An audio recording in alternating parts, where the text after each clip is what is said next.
Welcome to Intertek's Assurance in Action series.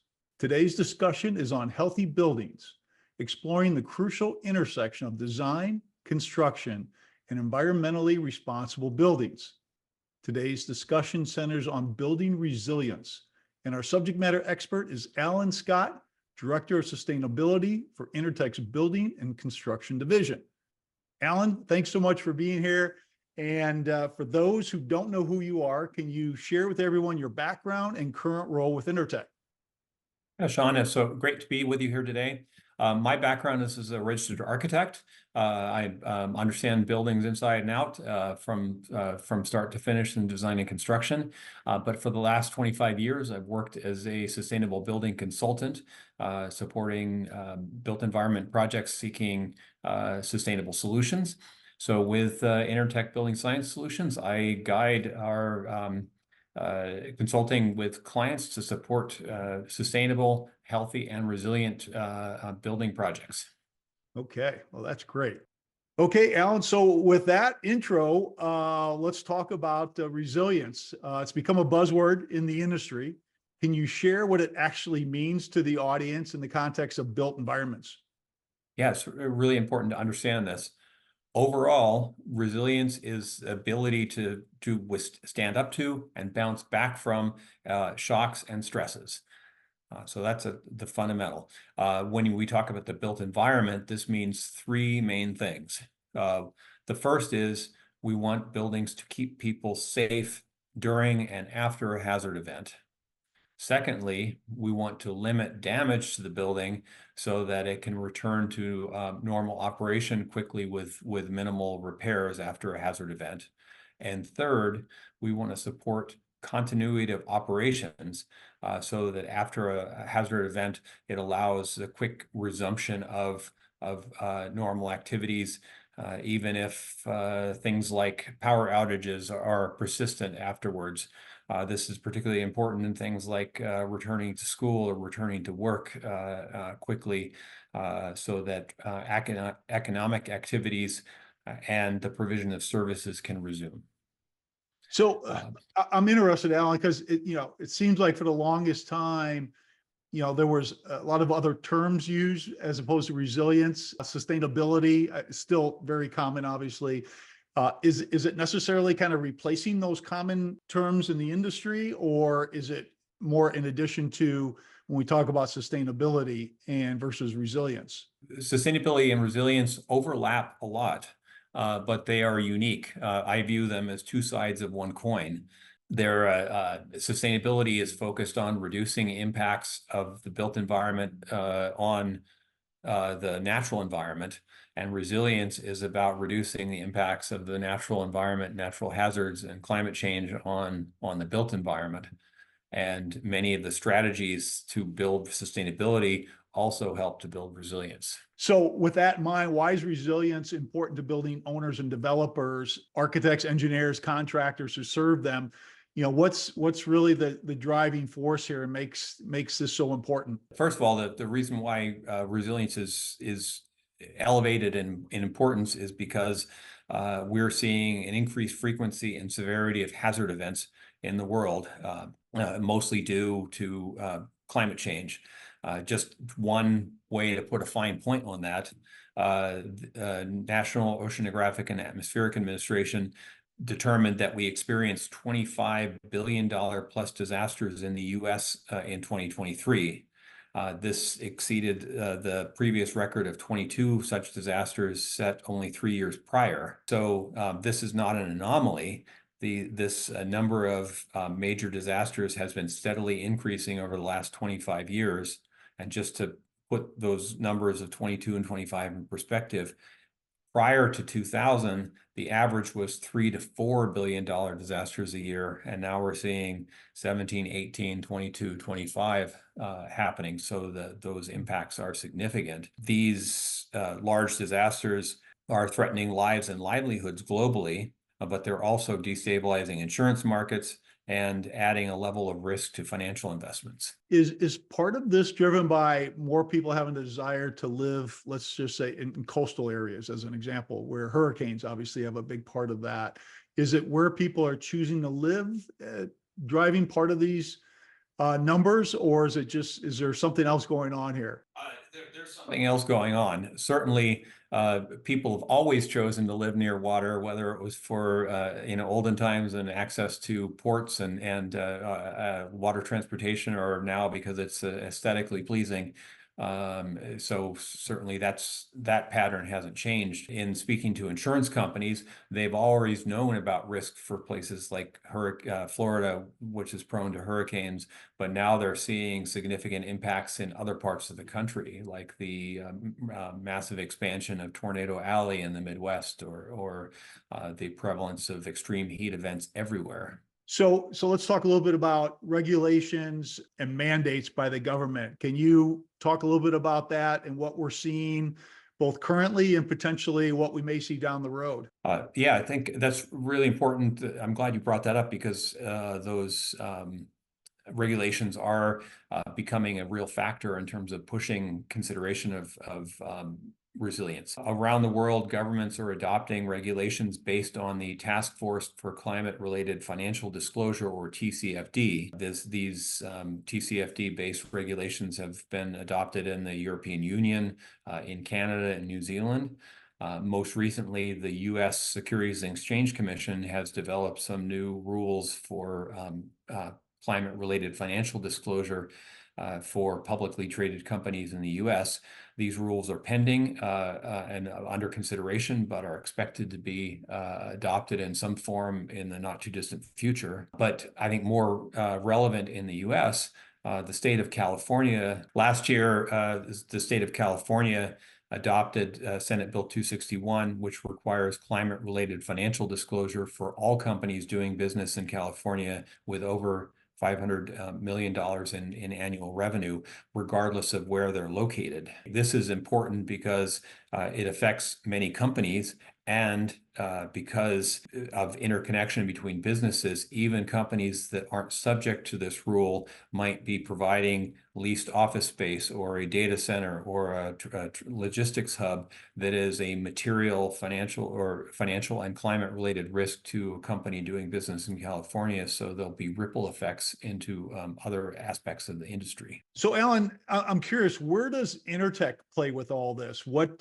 services do they provide that address some of these issues that we're talking about? Yeah, I think I'm excited to share this. On the testing side, Intertek has deep and broad experience in performance standards and certifications for materials and systems that go into buildings. So this includes things like the impacts of wind and water and fire on building exteriors, including things like cladding and glazing and roofing systems. So we can support product manufacturers in that testing, and then they can provide assurances to their customers who are buying or specifying those products. On the building design and construction side, Intertek has a team of building science experts who understand the effects of the natural elements, wind and water and temperature extremes, on the design of building enclosures. And so they can then help with consulting on making more resilient building enclosures that resist those outside elements. In addition, through our forensics experience looking at what went wrong with buildings, we're able to look at existing buildings, identify potential points of failure, and then recommend upgrades or improvements to make those existing buildings more resilient.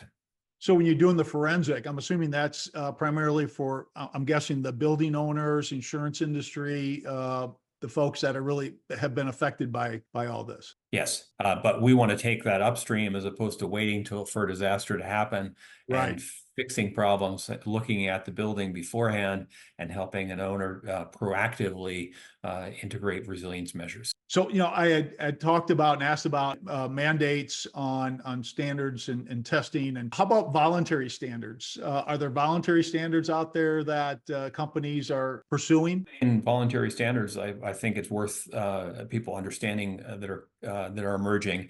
One of those is that ASTM is on the verge of releasing their property resilience assessment guide. This is expected out in the fall of 2024. This guide will be a companion to current standards that they've developed for environmental site assessments and property condition assessments. So it will become part of a real estate transaction due diligence process.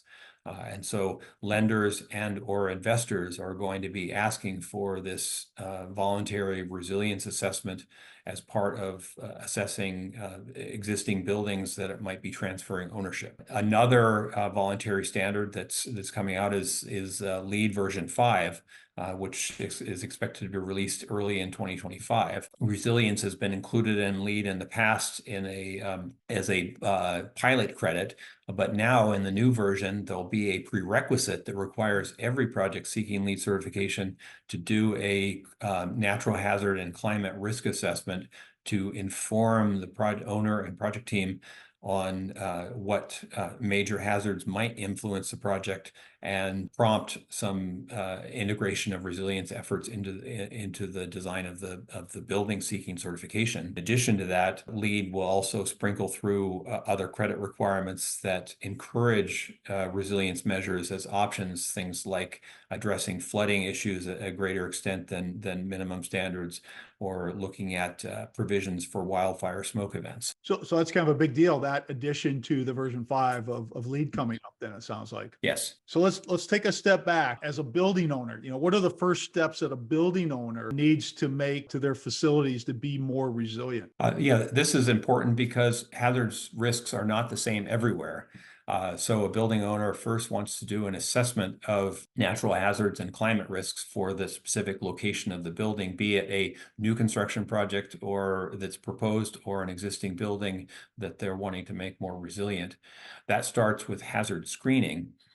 So identifying of all the potential hazards, which ones are most applicable to that particular location where the building is. And then the second step of that is looking at the exposure and vulnerability of that specific property to those types of hazards. And just case in point, in a hurricane zone, we've talked about hurricanes earlier, a coastal property might have greater vulnerability and exposure than a property even a half mile or so inland, or just a few feet of difference in elevation might change dramatically flood risks associated with a building. So looking at a granular scale at exposure and vulnerability to the hazards.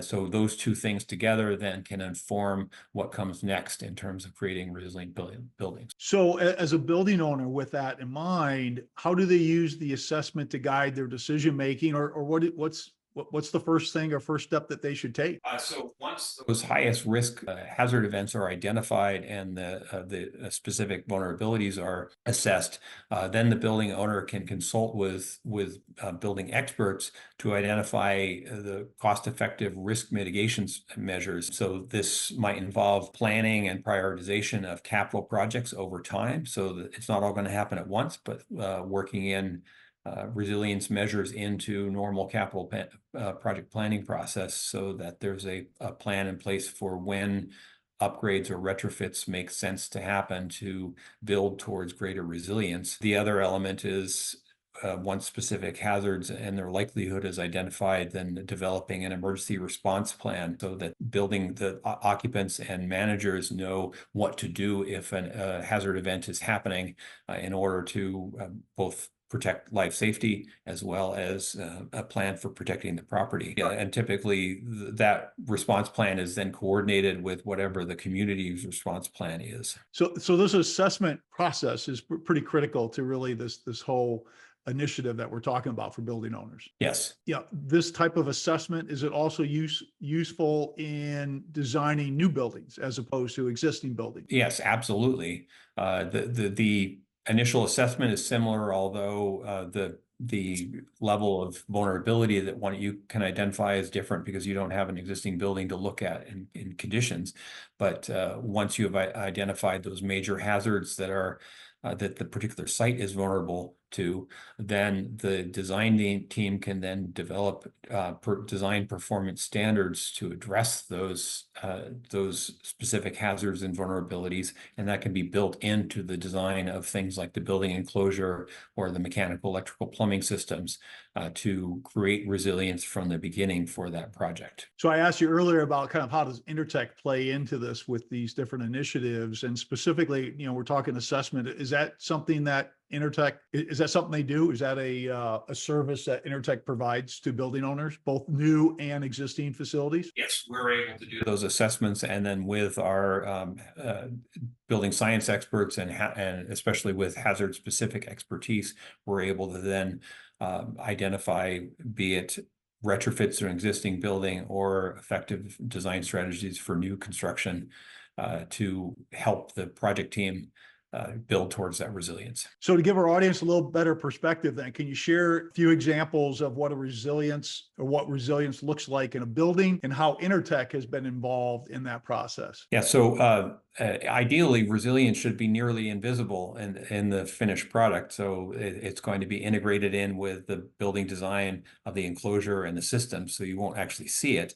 But let me share maybe one specific example of how resilience might play out in the design and what that might look like. Extreme heat is one of the most deadly and prevalent of hazard events that we see globally. Heat domes that the United States and other places in the world experienced last summer is a case in point. And in many hazard events, a secondary impact is loss of electrical utilities for an extended period of time, so that you have perhaps extreme heat events and a lack of electricity. A resilience measure would be to design high performance building enclosures that are more thermally robust so that they can maintain safe temperatures inside the building without air conditioning or heating, even in extreme heat and cold conditions.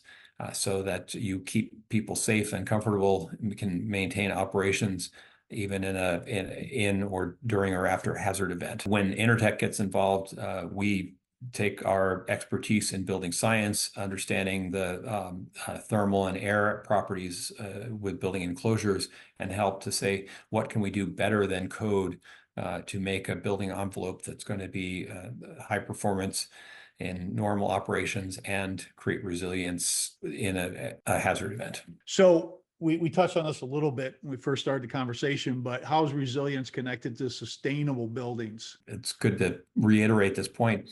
It is really two sides of one coin. As we talked about high performance building enclosures a moment ago related to resilience, it's that same strategy is part of sustainability as well. So a high performance building enclosure will reduce the demand for heating and cooling in a building, and thus reduce the energy and carbon emissions associated with that. So in normal operations, without any hazards going on, you have a more sustainable building that costs less to operate and has lower carbon emissions, then also has that added level of resilience in a power outage situation. And with that lower electricity or fuel demand in the building, it is less expensive to put on a renewable energy system and energy storage system, the photovoltaics and battery storage, for example, that are part of getting to net zero emissions in a building. And so you've got a smaller system meets all the demands of the building. And so this more resilient building is also meeting net zero standards. So Alan, if we're stepping back a little bit, what role do municipalities and communities play in supporting resilience? Yeah, that's a really important question because individual building owners can do some of the resilience measures we've talked about, and they can have some kind of some level of autonomy and self-sufficiency. But ultimately, a system is only as strong as its weakest link. And if the community doesn't have resilience built in, there's resilience measures of individual buildings only go so far. So it's really important for municipalities and communities to look at what are the critical elements of infrastructure that are at risk from hazards, and can they harden those or come up with redundancy, whether it's transportation or energy or water. And also, can they develop emergency response plans that are coordinated with the key parts of the community, the residential and business community, so that in the event of a hazard, those public and private entities are working together for a common purpose of a quick recovery. This has been great. So Alan, I really appreciate your time. So let me just wrap up with this. Is there anything that I didn't ask you that you think might be valuable to our audience related to resilience? Well, I'd just like to leave people with one kind of important point, that building resilience is not necessarily cheap or easy, but it is far cheaper and less impactful than waiting for a hazard event to happen and trying to pick up the pieces afterwards. That is much more costly from a disruptive standpoint, from an investment standpoint. The National Institute of Building Sciences has estimated that for every $1 invested in resilience, there's a $4 to $10 or more return after a hazard event in avoided costs. So there's definitely a return on investment from resilience. So the effort from individual building owners and communities is to start now and plan and make it part of a medium and long-term plan to build resilience over time. That's great. Alan, thanks again for your time. We appreciate it and look forward to talking to you again. Thank you.